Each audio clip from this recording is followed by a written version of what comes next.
campanha para a manutenção do nosso grupo. Participe acessando nosso site.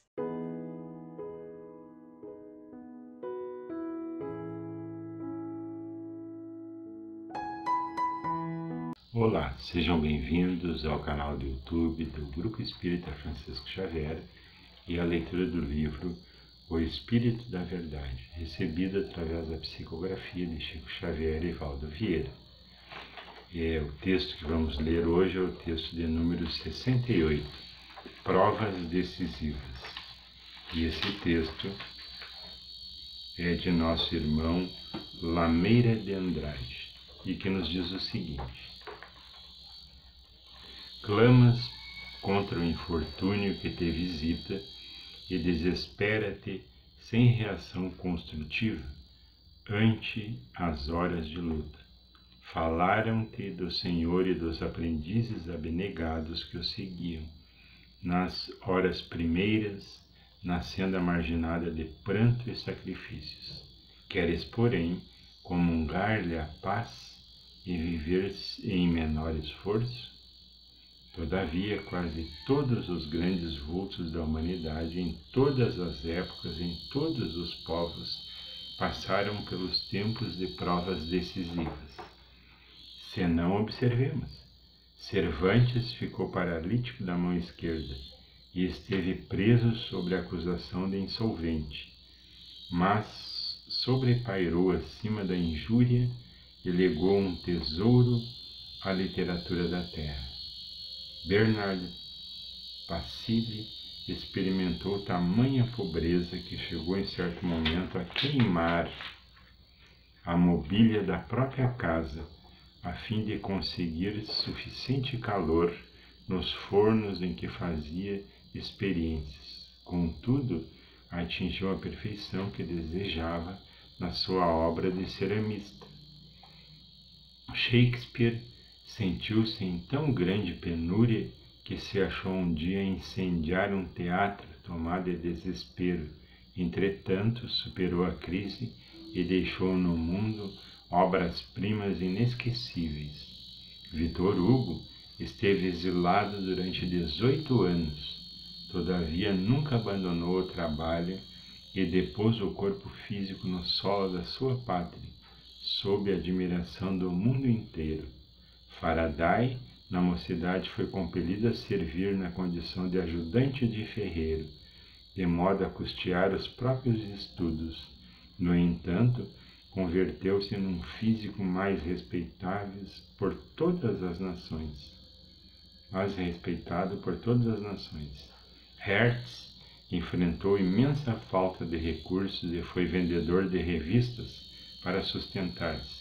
Entretanto, venceu as dificuldades e tornou-se um dos maiores cientistas do mundo. De igual modo, entre os espíritas, as condições da existência terrestre não têm sido outras. Na França, Allan Kardec sofreu por mais de uma década insultos, sarcasmos da maioria dos contemporâneos. Contudo, jamais desanimou, entregando à posteridade o luminoso patrimônio da codificação.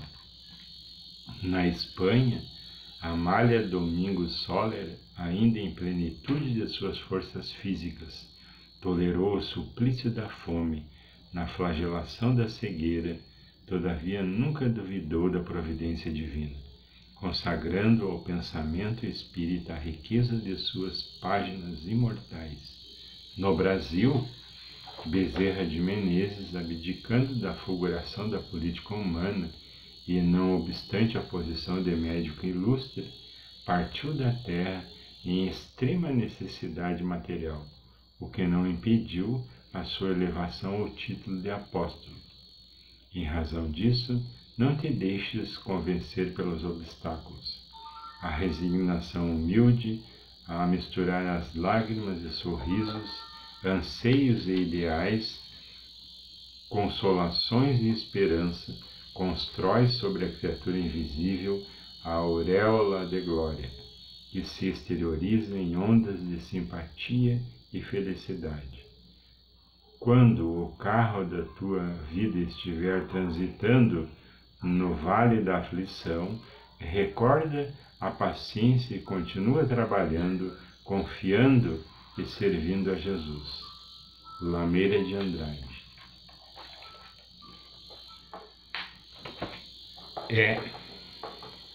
Como diz o Haroldo, pois então, a gente às vezes está aqui na nossa vidinha do cotidiano, tentando fazer o bem, tentando seguir conforme o que a gente aprende nos estudos, na doutrina, na prática cristã que cada um de nós vai exercitando. A gente se acostuma com algumas facilidades e sempre que chega a dificuldade a gente fica em desequilíbrio, a gente entra em desequilíbrio. E nessas dificuldades a gente pensa assim, o que foi que houve? Jesus me esqueceu, Deus me esqueceu, e a gente começa a contrapor a nossa atividade e pôr em dúvida alguns valores e pôr em dúvida às vezes até a nossa fé com relação a esses infortúnios que nos ocorrem. Mas esse texto nos lembra que o trabalho do bem não é um trabalho fácil. O trabalho do bem, ele naturalmente vai invocar a atenção das pessoas, boas com certeza, mas na grande maioria de pessoas que não estão interessadas a isso. De fazer o bem, ele de alguma forma incomoda essas pessoas que não estão alinhadas com a nossa forma de pensar, com a nossa vibração. E a tendência é que essas mesmas pessoas que caminham conosco, às vezes da própria família, de criar dificuldade para as nossas vivências, e convém que a gente entenda que por maior que sejam as dificuldades que estamos enfrentando aqui, não chegam nem em comparação ao que os antigos trabalhadores da Seara do Cristo viveram. Hoje não se precisa dar a vida para provar a nossa fé, e no entanto às vezes a gente fica choramingando aí pelos cantos com as dificuldades mínimas que a gente tem. Então esse texto é um consolo para essas horas difíceis. Nessas horas difíceis não vamos nos entregar ao desânimo, à tristeza, à depressão. Vamos dar um salto quântico e vamos lembrar desses exemplos que Lameira nos traz agora e continuar com a nossa intenção, com a nossa determinação em direção ao Cristo. Por hoje era só, fiquem com Deus, fiquem em paz e até o nosso próximo encontro. Campanha para a manutenção do nosso grupo. Participe acessando nosso site